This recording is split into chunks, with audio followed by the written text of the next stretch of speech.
isang madilim at nakakatakot, umiiyak si EJ sa kanyang mga tuhod habang sinasabi niyang hindi siya karapat-dapat dito dahil wala naman siyang ginawang masama. Isang misteryosong babae ang biglang bumaril kay EJ at itinapon siya pababa ng eroplano, ngunit kahit na may butas sa kanyang noo, nagmulat si EJ ng kanyang mga mata. Nagsimula ang lahat 7 taon na ang nakalipas. Si EJ ay papunta sa isang panayam sa isang napaka-prestihiyosong kumpanya nang biglang may isang lalaki na tumatakbo sa isang abalang kalsada at nabundol ng kotse. Sinuri ni EJ ang lalaki, ngunit namatay siya habang nakahawak sa braso ni EJ. Sa panahon ng pakikipanayam, patuloy pa ring dinadala ni EJ ang kanyang trauma at hindi siya makasagot ng maayos, kaya hindi niya nakuha ang trabaho.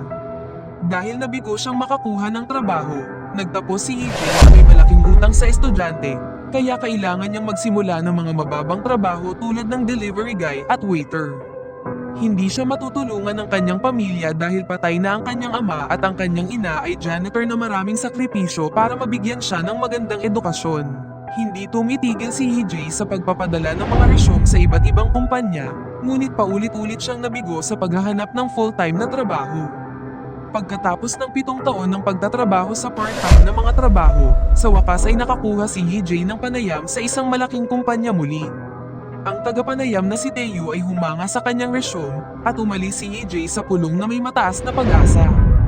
Gayunpaman, sa lalong madaling panahon ay nakatanggap siya ng tawag mula sa isang kaibigan na nagpapaalam sa kanya na ang lahat ng pera na kanilang namuhunan sa deal ng ibang kaibigan ay nawala dahil nawawala na ang lalaki.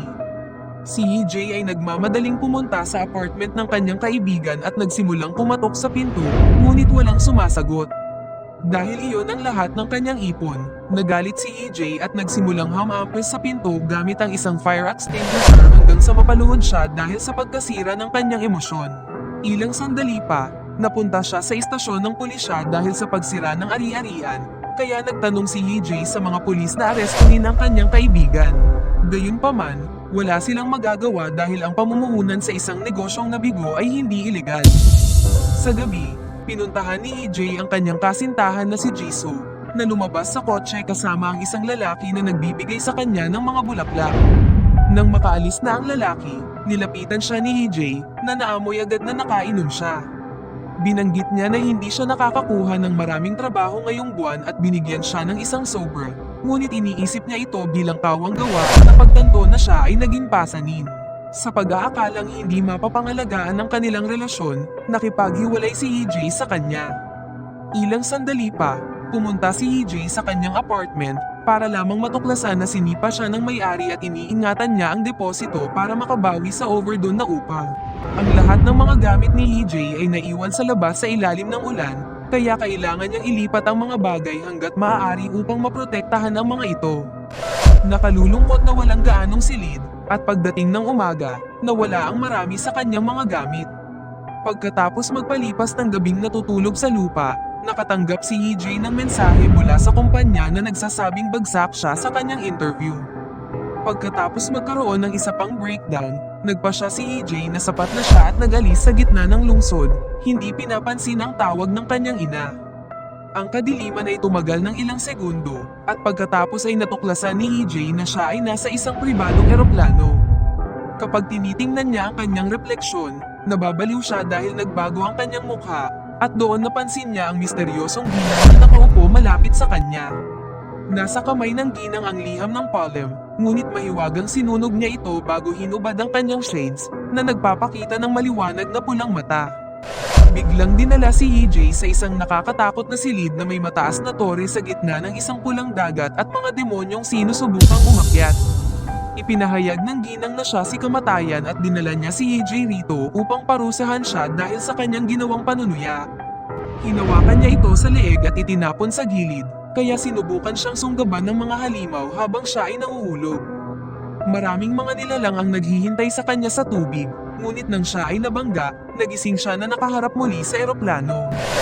Nariyan din si kamatayan at ipinaliwanag na papatayin niya si EJ ng 12 beses bilang parusa. Ang kanyang kaluluwa ay papasok sa katawan ng 12 tao na nahaharap sa nalalapit na kamatayan, at siya ay mamamatay kahit saan siya magtapos. Gayunpaman, Kung maiiwasan niya ang isang kamatayan, papayagan siyang panatilihin ang buhay na iyon. Walang pakialam si EJ sa mga pagkamatay na iyon dahil gusto niyang wakasan ang lahat, ngunit pagkatapos na mawala si kamatayan, ang eroplano ay pumasok sa isang rumaragasang bagyo.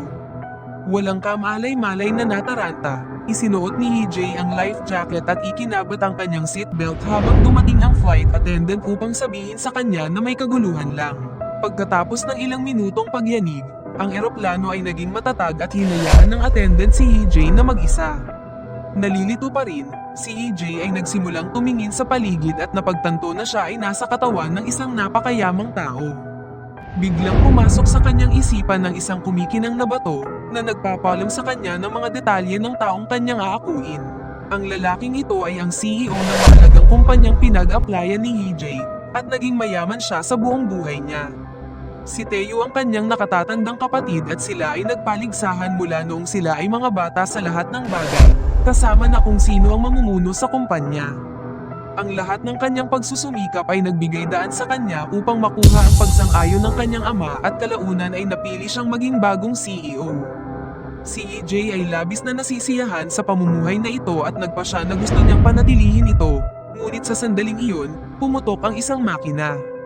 Ang eroplano ay nagsimulang bumaba ng napakabilis at si EJ ay kailangang umiwas sa lahat ng sliding furniture bago bumalik sa kanyang upuan upang ikabit ang seatbelt. Sinubukan ng piloto na kontrolin ng eroplano ngunit nabigo at kumalat ang apoy na lumikha ng isang butas sa gilid ng eroplano na sumisipsip sa piloto at sa flight attendant. Mapapanood lamang ni EJ ang isang pagsabog na nagliliyab sa buong eroplano at malapit na siyang masunog hanggang sa mamatay. Pagkaraan, nagising si EJ sa madilim na silid na ngayon ay isang baog na lugar na may nakakatakot na kumikinang na pinto at isang mesa para kay kamatayan. Sa mesang ito, binibilang ng isang orasan ang mga buhay na iniwan ni EJ. Habang ang kamatayan ay naglalagay ng isang bungkos ng mga bala sa kanyang baril, ipinaliwanag niya ang ilang bagay. Ang mga kaluluwa mula sa mga katawan na iyon ay patay na kaya hindi ninanakaw ni EJ ang kanilang buhay. Siya ay nagbibigay lamang ng pangalawang pagkakataon sa mga katawan. Kung mabibigo siyang mabuhay sa lahat ng ito, mapupunta siya sa impyerno, at nagpa siya si kamatayan na ibigay sa kanya ang isang preview. Hinawakan niya si EJ at dinala siya sa likod ng pinto, kung saan nakita niya ang hindi maipaliwanag na kakilakilabot. Nang ilabas siya ni kamatayan, nagdilim ang isip ni EJ at bumalik siya sa simula. Hindi niya maintindihan kung ano ang ginawa niya upang maging karapat-dapat sa impyerno. Kaya sinabi ni kamatayan na siya ay nagkasala sa paghahanap sa kanya bago siya mahanap. Inihayag din niya na depende sa kanyang mga aksyon, kung mabubuhay siya sa isa sa 12 katawan, baka maiwasan niyang mapunta sa impyerno. Nagpa siya si EJ na susubukan niyang mabuhay pagkatapos ng lahat at binaril siya ni kamatayan upang ipadala siya sa pangalawang buhay. Natagpuan niya ang kanyang sarili na nahulog mula sa isang eroplano sa isang bagong katawan na nakasuot ng pang-sports jumpsuit ngunit walang parachute. Habang nagpapanik siya, nakita niya ang 3 pang lalaki na tumatalon kasama niya at may dalang mga kamera. Hinuli siya ng isang lalaki upang tulungan siya, at sa sandaling iyon, pumasok sa kanyang isipan ang kumikinang na bato. Ang katawan na ito ay kabilang sa isang adrenaline junkie na mahilig sa extreme sports at maraming nagawa ng mga nakakabaliw na hamon na nakakuha sa kanya ng 4 na Guinness World Records. Ngayon, siya ay gumagawa ng isang hamon na binubuo ng diver nang walang parachute mula sa 1,000 milya sa ibabaw ng lupa upang mapunta sa isang safety net. Ang kaganapan ay ipinapadala sa pambansang TV, at kung bawiin niya ito, gagawin ng kanyang sponsor na bigyan siya ng 3 bilyong pera. Ang memorya ng sponsor ay nagpapakita ng isang lalaki na naglalaro ng lighter.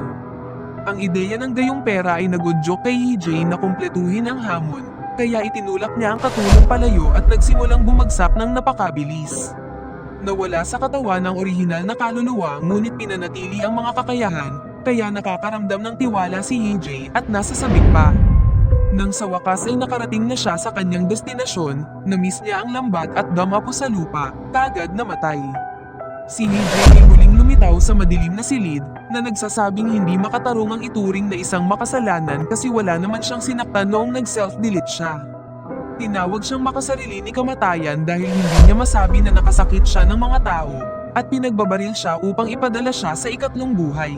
Hindi nagtagal, Nagising siya sa katawan ng isang binatilyo sa isang paaralan at napansin ng isang kaklase na tumatawa sa video ng pagkamatay ng parachute guy. Sinasabi nito kay EJ na ang lahat ng buhay na ito ay nabibilang sa parehong katotohanan. Isinasaalang-alang niyang hampasin ito, ngunit sa sandaling iyon, ang kumikinang na bato ay umabot sa kanyang isipan. Nawalan ng ama ang binatilyong ito sa edad na 5 at pinalaki ng kanyang nag-iisang ina na nagsisikap na mabayaran ang kanyang mga pangangailangan. Gusto siyang ipagmalaki ng bata, ngunit ayaw niyang pumasok sa paaralan dahil sila ni Jin-sang ay patuloy na hinaharas ng mga kaibigan sa pamamagitan ng karahasan, pagnanakaw, o mga handgal na kalokohan tulad ng pagtatapon ng gatas sa kanya habang ni-record siya. Gayunpaman, hindi niya sinabi sa kanyang ina na huwag itong alalahanin. Sa kalaunan, naramdaman ng bata na ang paaralan ay naging impyerno at ang kanyang mga nagpapahirap ay mga demonyo, kaya nagpasya siyang mag-self-delete. Napagtanto ni EJ na upang mabuhay, kailangan lang niyang piliin na huwag tanggalin ang sarili. Sa sandaling iyon, nilapitan siya ni Jin-sang at pinaalalahanan siyang dalhan siya ng gatas bago hampasin siya. Tumanggi si EJ na maging biktima at hinabol siya upang itumba siya gamit ang isang upuan. Sinubukan ng isa sa mga kaibigan ni Jin-sang na pigilan siya, ngunit mabilis siyang pinasuko ni EJ habang tinutulak si Jin-sang sa bintana, humihingi sa kanya ng tawad. Biglang may nagpatambak kay EJ, si Taesok, isang napakalakas na teenager na agad na daijin siya at binugbog siya. Pagkatapos, hinawakan ng kanyang kaibigan si EJ upang masuntok din siya ni Jin-sang habang ang mga kaklase ay nagmamasid sa takot. Sa sandaling iyon, dumating ang guro kaya ang lahat ay pumunta sa kanilang lugar, ngunit pagkatapos ng klase, nahuli si Jin-sang at ang kanyang barkada si EJ upang bugbugin muli. Sa kalaunan, kahit si Taesok ay nag-iisip na ito ay sobra na at hiniling kay Jin-sang na huminto, ngunit hindi niya ginawa. Nagpatuloy siya, ngunit sa wakas ay huminto siya nang makita niya ang babaeng gusto niyang nanonood sa kanila. Pagkatapos, pumunta si EJ sa bahay ng bata at napailing nang makita ang mga larawan at tala ng ina ng lalaki na nagpapaalala sa kanya ng kanyang sarili. Ang kanyang ina ay nag-iiwan ng hapunan para sa kanya at papasok sa trabaho, na labis na nagpapagod sa kanya. Kaya kung minsan, sasamahan siya ni EJ upang tulungan siya bilang kapalit. Pag-uwi ng ina ng bata, napansin niyang mas maganda ang ugali ng kanyang anak at halos mapaiyak na naman si EJ nang maalala ang kanyang sariling ina. Kinabukasan, nilapitan ni EJ si Taesok sa banyo upang tanungin siya kung bakit niya hinahayaan si Jin-sang na maging boss sa kanya kung siya ay mas malakas. Ipinaliwanag ni Taesok na ang tunay na boss ng paaralan ay isang senior student na kabilang sa gang ni Jin-sang. Kung guluhin nila si Jin-sang, sisirain sila ng mga matatandang bata. Nang maglaon, sa oras ng tanghalian, sinaktan muli ni Jin-sang si EJ, kaya gumanti si EJ sa pamamagitan ng paghagis ng kanyang mangkok ng noodles sa ulo ni Jin-sang. Habang umalis si EJ, inutusan ni Jin-sang si Taesok na sundan siya. Ngunit tumanggi si Taesok dahil gusto niyang kumain ng tanghalian. Sinabihan niya si Jin-sang na maghugas, at lahat ay nagtawanan habang ang isang flashback ay nagpapakita na sinabi ni EJ kay Taesok na huwag makialam dahil may plano siya. Isang napahiya na si Jin-sang ang pumunta upang humingi ng tulong sa kanyang mga nakatatanda, at hindi nagtagal ay dumating hanggang sa silid-aralan, handang lumaban. Gayunpaman, nang makita ng pinuno na gusto ni Jin-sang na bugbugin ang isang maliit na wimp, nagalit ang pinuno at tinawag si Jin-sang na duwag dahil hindi niya kayang hawakan ang isang maliit na bata. Ayaw niyang maugnay ang kanyang barkada sa mga duwag, kaya hinablat niya si Jin-sang at sinabihan siya na huwag na muling lumapit sa kanila. Ipinagmamalaki ni EJ ang kanyang sarili at pinagtatawanan si Jin-sang para sa kanyang pagkatalo. Nang sinubukan ni Jin-sang na tamaan siya, unang sinaktan siya ni Taesok. Ngayon, wala nang sino man sa paaralan ang gumagalang kay Jin-sang, at habang nagmamadali siyang lumabas ng silid-aralan, natuklasan niyang ang babaeng gusto niya ay kasama ng senior leader. Sa gabi, tumakbo si EJ at muntik nang mabundol ng truck, ngunit sa kabutihang palad, huminto ang driver sa tamang oras. Dahil sa pagkagambala nito, hindi narinig ni EJ si Jin-sang na papalapit sa kanya mula sa likuran upang hampasin siya ng isang laryo, kaya siya ay nahulog at patuloy na binugbog hanggang sa mamatay. Muling lumitaw si EJ sa madilim na silid at sinigawan si kamatayan, na naging sanhi ng paghagis nito sa kanya sa pader bago tinapakan ang mukha niya at muling binaril. Para sa kanyang ikaapat na buhay, nagising si EJ sa katawan ng isang hostage na nasa ilalim ng interogasyon. Isang grupo ng mga mapanganib na lalaki ang nagtapon ng tubig sa kanyang mukha at tinanong siya kung saan niya itinago ang babae at ang pera. Kapag hindi siya sumagot, pinagbabantaan nila na sasaksakin ang kanyang mata, kaya nag-anunsyo siya na magsasalita siya. Gayunpaman, ang mga alaala ay hindi pa bumabalik, kaya nang humingi siya ng sandali, ang mga lalaki ay nagbabanta sa kanya gamit ang martilyo. Sa kabutihang palad, ang kumikinang na maliit na bato sa wakas ay lumitaw, at nalaman ni EJ na ang katawan na ito ay kabilang sa isang organisasyong kriminal na may mga kliyente sa buong mundo. Nagtatrabaho sila bilang mga tagapag-ayos, ibig sabihin ay malulutas nila ang problema ng isang kliyente sa anumang paraan na maaaring kabilang ang pagpatay. Isang araw, na-inlove siya sa kasintahan ng kanyang amo, at nang banggitin nito na gustong tumakas mula sa buhay na puno ng krimen at pang-aabuso, nag-alok siyang tumakas ng magkasama. Nagnakaw siya ng 10 bilyon mula sa kanyang amo at itinago ang mga ito sa isang ligtas na lugar, ngunit sa kanyang paraan upang makipagkita sa ginang, nahuli siya ng kanyang mga katrabaho. Napagtanto na mayroon siyang kamanghamanghang kakayahan ng taong ito, sinimulan ni EJ na labanan ang lahat, ginagamit ang upuan bilang sandata hanggang sa masira ito. Nang umiwas siya sa isang papasok na kutsilyo, naging dahilan ito upang saksakin ng isang lalaki ang kanyang kasama, ngunit pagkatapos ng inisyal na shock, tuloy siya sa pakikipaglaban. May mga armas at gamit sa dingding, kaya pinatay niya ang pangunahing ilaw at kumuha ng flashlight upang labanan na may kalamangan. Isang matinding labanan sa kadiliman ang naganap, at isa-isa, pinapatay ni EJ ang bawat ahente. Pagkatapos, iniisip ni EJ na sa mga kakayahan ng taong ito ay makakaligtas siya sa anumang bagay, kaya dapat niyang kunin ang pera at tumakas. Kinuha niya ang kanyang telepono at nagnakaw ng bisikleta upang makatakas, natuklasan na ang lahat ng ito ay nangyayari sa likod ng isang truck. Habang nagmamadali si EJ sa lungsod, nalaman ng kanyang amo na nabigo ang kanyang mga tauhan at sinusubaybayan ang lokasyon ni EJ sa pamamagitan ng kanyang cellphone.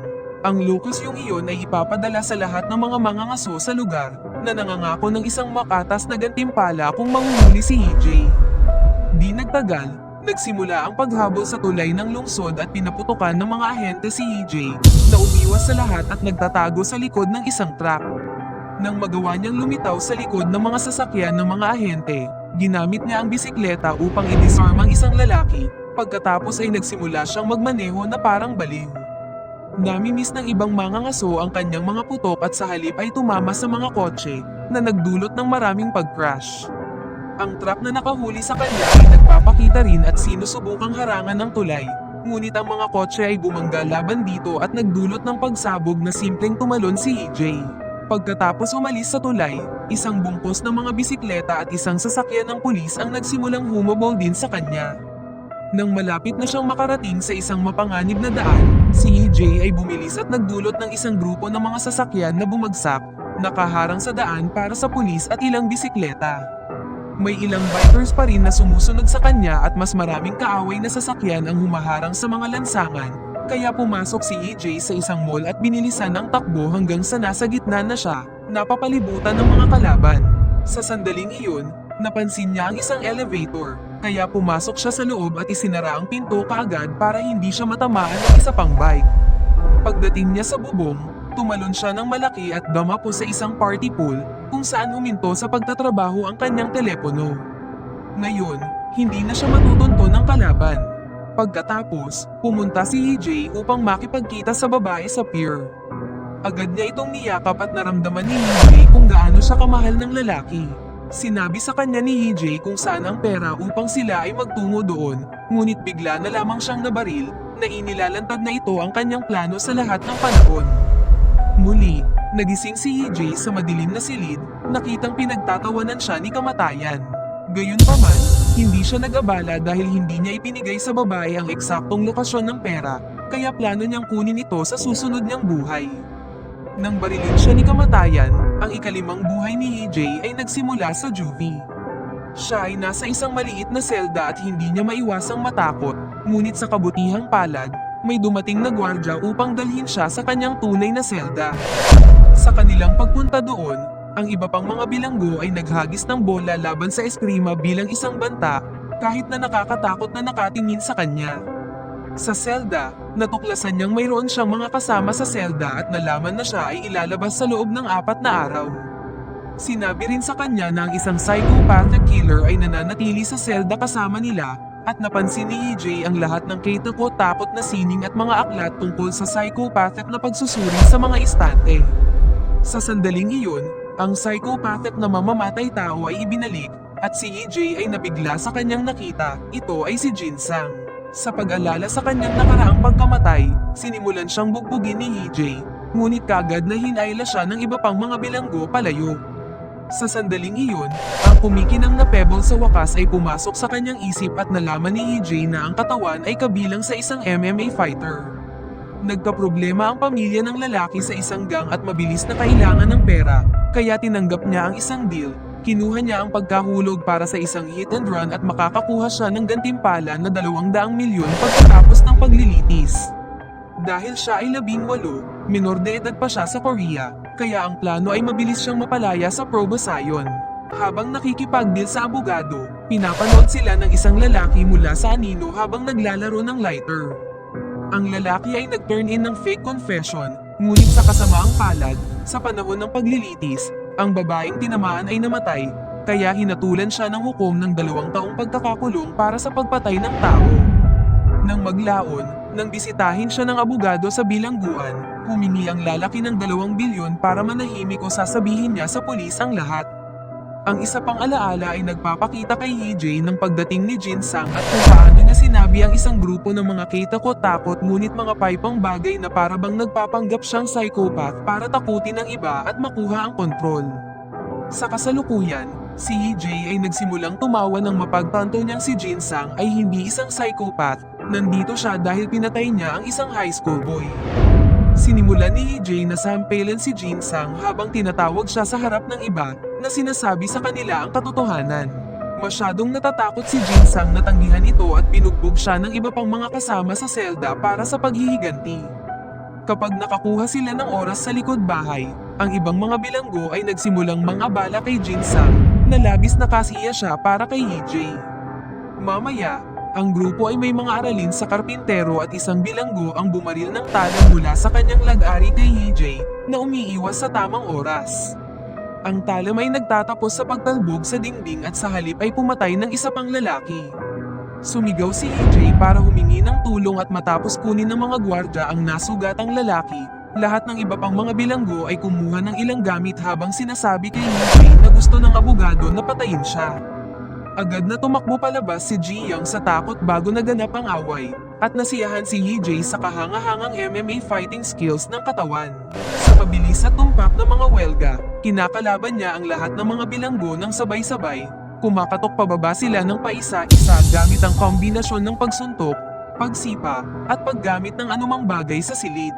Sa sandaling iyon, bumalik si Ji-young na may dalang crowbar at napagtanto ni EJ na gusto niyang makakuha ng tulong, kaya nagpasya siyang kaibiganin siya. Nang gabing iyon, nahanap ni EJ si Jin-sang sa banyo na naghahasa ng kasangkapan para patayin siya. Pagkatapos siyang suntukin, pinag-isipan ni EJ na patayin muna siya, ngunit mas makukulong siya ng mas mahabang oras. Sa halip, nagpasya siyang traumain si Jin-sang sa pagsasabing nakita niya ang multo ng namatay na estudyante, habang ibinabahagi ang mga detalye ng kanyang nakaraang buhay na siya lamang ang makakaalam. Nang sabihin niyang ang multo ay magmumulto sa kanya magpakailanman, nabasa ni Jin-sang ang kanyang pantalon sa takot. Sa wakas, dumating na rin ang araw ng paglaya ni EJ at bago umalis, nagbigay siya kay Jin ng gatas, sinabing ipinadala ito ng multo. Sa labas, naghihintay sa kanya ang abogado na may dalang pera, ngunit tinanggihan ito ni EJ na nagsasabing nais niyang mamuhay ng malinis na buhay mula ngayon. Makalipas ang ilang sandali, nakarating siya sa pier at nahanap ang perang itinago niya sa kanyang nakaraang buhay. Walang kamalay-malay na may sumusunod sa kanya. Ngayon ay handa na siyang magsimula ng bagong buhay, kaya nangungupahan siya ng isang silid at umidlip. Nagising siya nang maramdaman niyang hinawakan ng kanyang ina ang kanyang mukha, ngunit isa lang pala itong panaginip. Sa sandaling iyon, ang kanyang telepono ay tumunog sa isang tawag mula sa ina ng katawan na ito, kaya isang umiiyak na EJ ang tumanggap ng imbitasyon na bisitahin siya sa lalong madaling panahon. Nang maglaon sa istasyon, pinaghiwalay ni EJ ang pera sa dalawang bag at inilagay ang isa sa isang locker na kukumpiskahin kung hindi siya bumalik pagkatapos ng 4 na araw. Pagdating niya sa kanyang bayan, inatake siya mula sa likuran at sinaksak ng isang matandang lalaki na lumabas na ama ng biktima ng hit and run. Siya ay galit na ang pumatay ay maaaring makatakas sa loob lamang ng 2 taon dahil sa kanyang edad, kaya siya ay naghanap ng paghihiganti. Humingi ng tawad si EJ at sinabi sa kanya na hindi niya ito ginawa, ngunit sa sandaling iyon ay nakarinig sila ng mga yabang at tumakbo palayo ang lalaki. Biglang sumulpot si Ji-young at tumakbo para tulungan siya, ngunit bigla rin siyang naglabas ng kutsilyo. Sa araw ng laban, talagang lumabas siya para maghanap ng sandata upang patayin si EJ para sa gantimpala ng abogado, ngunit pagbalik niya, tapos na ang laban kaya nagpanggap siyang mabait na lalaki. Sinubukan ni EJ na bilhin siya, ngunit hindi naniniwala si Ji-young na mayroon siyang pera at nagpapatuloy upang saksakin siya ng maraming beses. Hindi nagtagal ay namatay si EJ habang nagre-ring ang telepono na may tawag mula sa ina. Muli, nagising si EJ sa madilim na silid at nakipagpalitan lamang ng ilang salita kay kamatayan bago siya muling mabaril. Sa kanyang kakilakilabot, natuklasan niya na ang kanyang ika-6 na buhay ay nagsisimula bilang isang sanggol. Nagsimula siyang umiyak sa gitna ng isang restaurant, kaya humingi ng paumanhin ng ina sa lahat at dinala siya sa kanyang kotse. Doon, ipinakita niya ang kanyang tunay na mukha, galit na nag-aalboroto at sinisigawan ng sanggol para sa pagiging isang inis. Dahil siya ay nasa isang bagong silang na katawan na walang alaala, ang kumikinang na bato ay hindi kailanman dumarating.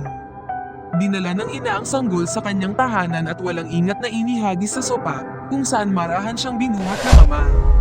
Iniisip ni EJ na maaaring mas mabait ang lalaki, ngunit hindi nagtagal ay ipinakita rin niya ang kanyang tunay na mukha, nagdala siya ng expired na pagkain at nang tumanggi si EJ na kainin ito, sinimulan niyang sumigaw at mang-insulto sa kanya. Sa sandaling iyon, dumating ang isang pulis kasama ang isang social worker na nakatanggap ng ulat tungkol sa isang posibleng kaso ng pang-aabuso.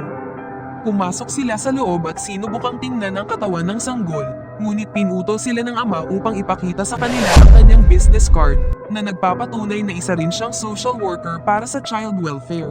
Humingi ng paumanhin ang dalawa sa hindi pagkakaunawaan at umalis, kaya ngayon ay galit na galit ang ina at ibinagsak ang sanggol sa sahig para patayin ito ng unan. Kapag lumitaw siya sa madilim na silid, ipinaliwanag ni kamatayan na kung minsan kahit ang mga sanggol ay hindi nagkakaroon ng pagkakataon, kaya hindi dapat baliwalain ni EJ ang buhay, pagkatapos ay binaril niya siya. Ang ika-7 buhay ni EJ ay nagsimula sa labas ng istasyon ng tren, at sa paggamit ng telepono sa kanyang bulsa, napansin niyang malapit nang mag-expire ang locker niya. Nagmamadali siyang pumasok sa istasyon habang nakasalubong niya ang isang grupo ng mga tao at nakarating sa mga locker bago ito buksan ng mga empleyado. Matapos kunin ang kanyang pera, nakita ni EJ ang kanyang refleksyon at nadiskubre ang kanyang bagong mukha sa mga patalastas sa paligid ng istasyon. Ang kumikinang na bato ay umabot sa kanyang isipan at nalaman niyang nasa katawan siya ng isang modelo noon, sikat simula high school. Naging madali ang isang modeling career dahil sa kanyang hitsura at ngayon ay marami na siyang pera dahil nito. Tuwang-tuwa, pumunta si EJ sa kanyang bagong bahay at nadiskubring ito ay hindi kapani-pani walang magarbong, kaya siya ay sabik na panatilihin ang buhay na ito. Nakahanap din siya ng pahayagan at nalaman na ang mga magulang ng sanggol ay nahuli sa pagpatay. Ang pagkamatay ng MMA fighter at ang mga aksidente sa trapiko mula sa paghabol sa bisikleta ay nasa ang balita, ngunit walang nakakaalam kung ano ang sanhi ng mga ito. Pagkatapos ay nakatanggap siya ng tawag mula sa isang kaibigan na nag-imbita sa kanya sa isang VIP party, at nagpa siya si EJ sumali. Marami siyang inumin dahil iyon ang nakasanayan niya, pero magaan ang katawan ng modelo at siya ay nagtatapos sa mas lasing kaysa sa binalak. Sa panahon ng party, nagulat siya nang makita si Taeyu, na ngayon ay CEO salamat sa kapatid niya kamatayan. Kinaumagahan, oversleep si EJ dahil sa kanyang hangover, kaya ang kapatid na kasama niya kailangang dumating ng buhay na ito para gisingin siya.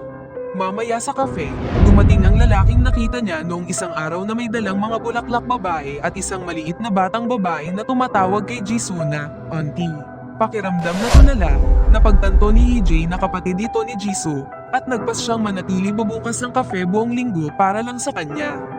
Kinabukasan, Kinuha ni EJ ang order ni Jisoo ng hindi gaanong pagkabalisa at binigyan siya ng cake sa bahay, sinasabing fan siya ng kanyang libro.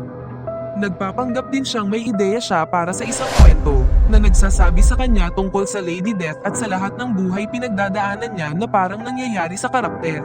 Pagkatapos ay hiniling sa kanya ni EJ na pirmahan ang kanyang libro at laking gulat niya nang makitang nasa kanya ang nakaukit na panulat. Ito ay lumabas na kinuha ng kanyang ina ang lahat ng kanyang mga gamit pagkatapos ng kanyang kamatayan at ibinigay kay Jisoo ang panulat pagkatapos ng libing. Sa mga susunod na araw, si Jisoo ay patuloy na pumupunta sa cafe at si EJ ay umupo kasama niya para makipag-chat saglit. Isang gabi, nagtaka si Jisoo kung bakit hindi pa binibisita ng bida ng kwento ang kanyang ina at sinabi ni EJ na ito ay masyadong masakit. Pagkaalis niya, nakita ni EJ ang mga sasakyan ng pulis na dumaan at narinig niya iyon mula sa isang kliyente, isang regular na customer ang nahuli sa isang aksidente.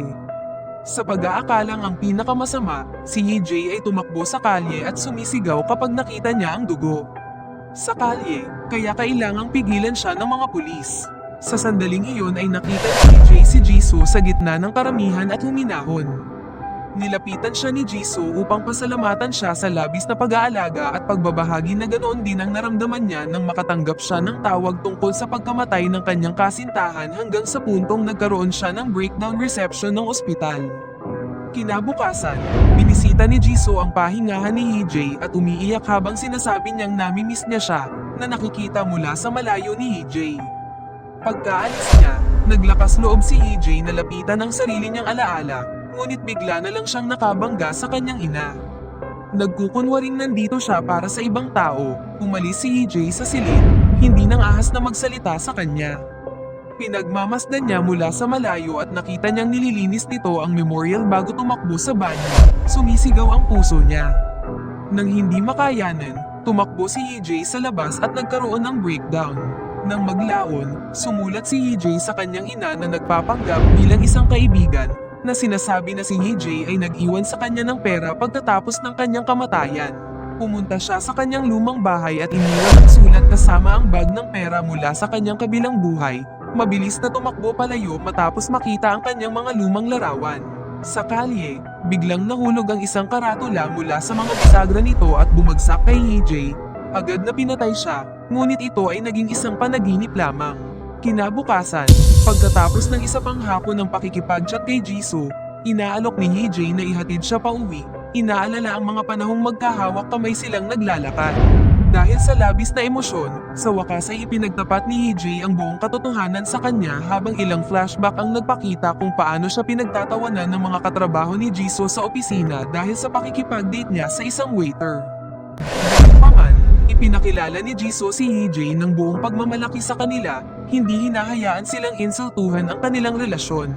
Humingi ng tawad si EJ kay Jisoo sa pag-iwan sa kanya, ngunit bago pa siya makapag-react, bigla silang nataman ng magarang sasakyan. Namatay kaagad si Jisoo, ngunit buhay pa si EJ at nakita niya ang mukha ng driver. Ito ay si Taeyu. Napagtanto ni EJ na siya ang taong may lighter at konektado siya sa bawat buhay na dinaanan niya. Nasa sasakyan din ang abogado ngunit tumakas siya nang makita ang mga bangkay at nang makita ni Taeyu na buhay pa si EJ, nagsuot siya ng guwantes para tapusin siya. Hindi nagtagal, nagising si EJ sa madilim na silid at galit na galit siya, kaya nagmadali siyang kunin ang baril at binaril